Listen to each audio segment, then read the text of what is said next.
Welcome to a fireside reading of Anne of Green Gables by Lucy Maud Montgomery. Chapter 22. Anne is invited out to tea. And what are your eyes popping out of your head about now? Asked Marilla when Anne had just come in from a run to the post office. Have you discovered another kindred spirit? Excitement hung around Anne like a garment, shone in her eyes, kindled in every feature. She had come dancing up the lane like a wind-blown sprite through the mellow sunshine and lazy shadows of the August evening. No, Marilla, but oh, what do you think? I am invited to tea at the manse tomorrow afternoon. Mrs. Allen left the letter for me at the post office. Just look at it, Marilla. Miss Anne Shirley, Green Gables. That is the first time I was ever called Miss. Such a thrill as it gave me. I shall cherish it forever among my choicest possessions. Mrs. Allen told me she meant to have all the members of her Sunday school class to tea in turn, said Marilla, regarding the wonderful event very coolly.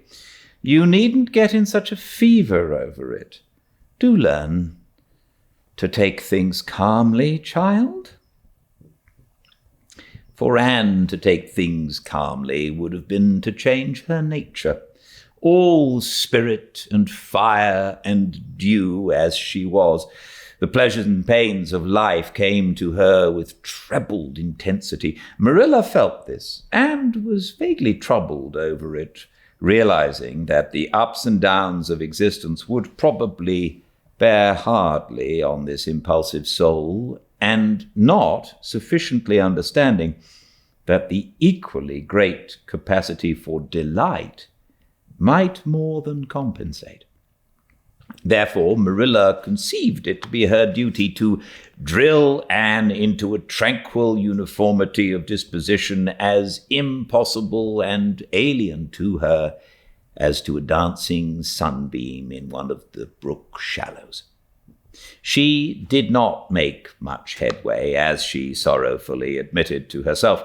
The downfall of some dear hope or plan plunged Anne into deeps of affliction. The fulfillment thereof exalted her to dizzy realms of delight. Marilla had almost begun to despair of ever fashioning this waif of the world into her model little girl of demure manners and prim deportment. Neither would she have believed that she really liked Anne much better as she was. Anne went to bed that night speechless with misery because Matthew had said the wind was round northeast and he feared it would be a rainy day tomorrow. The rustle of the poplar leaves about the house worried her. It sounded so like pattering raindrops, and the full, faraway roar of the Gulf, to which she listened delightedly at other times, loving its strange, sonorous, haunting rhythm, now seemed like a prophecy of storm and disaster to a small maiden who particularly wanted a fine day. Anne thought that the morning would never come, but all things have an end, even nights before the day on which you are invited to take tea at the manse. The morning, in spite of Matthew's predictions, was fine, and Anne's spirits soared to their highest. Oh, Marilla, there is something in me today that makes me just love everybody I see, she exclaimed as she washed the breakfast dishes. You don't know how good I feel. Wouldn't it be nice if it could last? I believe I could be a model child if I were just invited out to tea every day. But oh, Marilla, it's a solemn occasion, too. I feel so anxious. What if I shouldn't behave properly? You know I've never had tea at a manse before, and I'm not sure that I know all the rules of etiquette. although I've been studying the rules given in the etiquette department of the Family Herald ever since I came here. I'm so afraid I'll do something silly or forget to do something I should. Would it be good manners to take a second helping of anything if you wanted to very much? The trouble with you, Anne, is that you're thinking too much about yourself. You should just think of Mrs. Allen and what would be nicest and most agreeable to her, said Marilla, hitting, for once in her life, on a very sound and pithy piece of advice. Anne instantly realized this. You are right, Marilla. I'll try not to think about myself at all.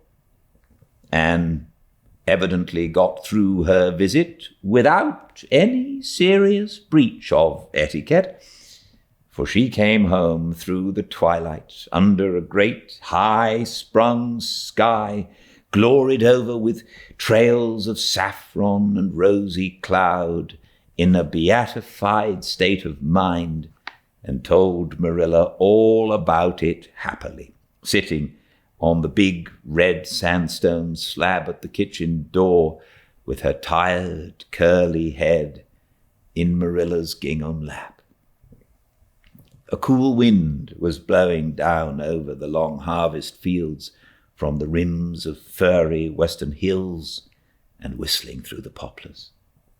One clear star hung over the orchard, and the fireflies were flitting over in Lover's Lane, in and out among the ferns and rustling boughs.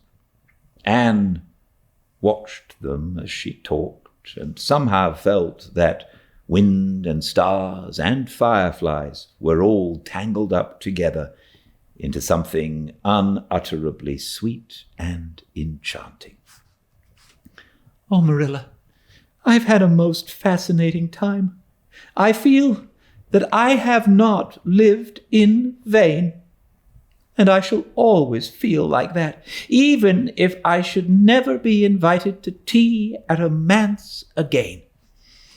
When I got there, Mrs. Allen met me at the door. She was dressed in the sweetest dress of pale pink organdy, with dozens of frills and elbow sleeves, and she looked just like a seraph. I really think I'd like to be a minister's wife when I grow up. Marilla, a minister mightn't mind my red hair because he wouldn't be thinking of such worldly things.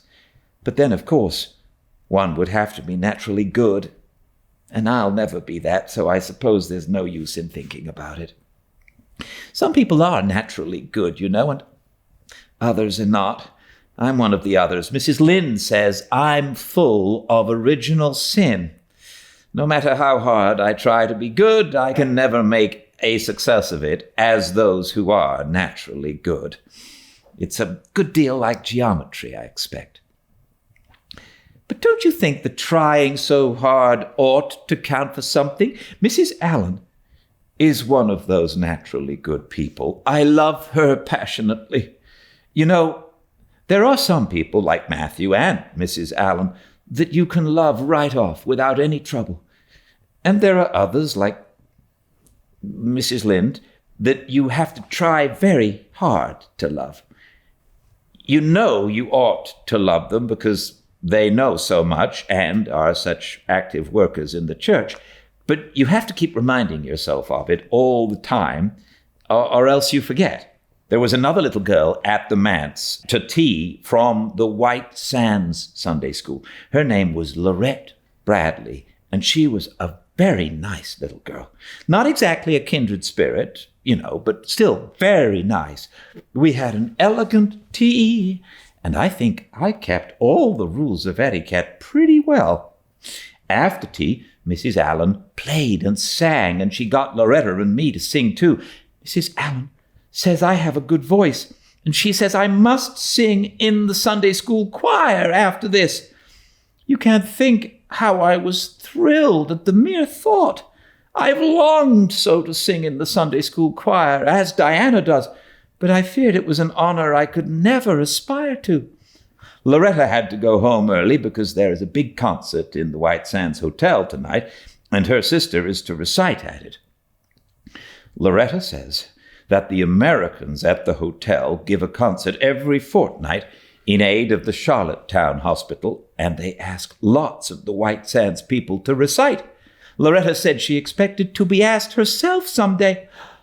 I just gazed at her in awe. After she had gone, Mrs. Allen and I had a heart-to-heart talk. I told her everything about Mrs. Thomas and the twins and Katie Morris and Violetta and coming to Green Gables and my troubles with geometry. And would you believe it, Marilla, Mrs. Allen told me she was a dunce at geometry too. You don't know how that encouraged me. Mrs. Lynde came to the manse just before I left. And what do you think, Marilla? The trustees have hired a new teacher, and it's a lady.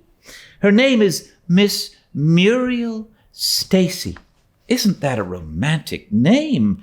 Mrs. Lynde says they've never had a female teacher in Avonlea before, and she thinks it's a dangerous innovation, but I think it'll be splendid to have a lady teacher, and I really don't see how I'm going to live through the 2 weeks before school begins. I am so impatient to see her.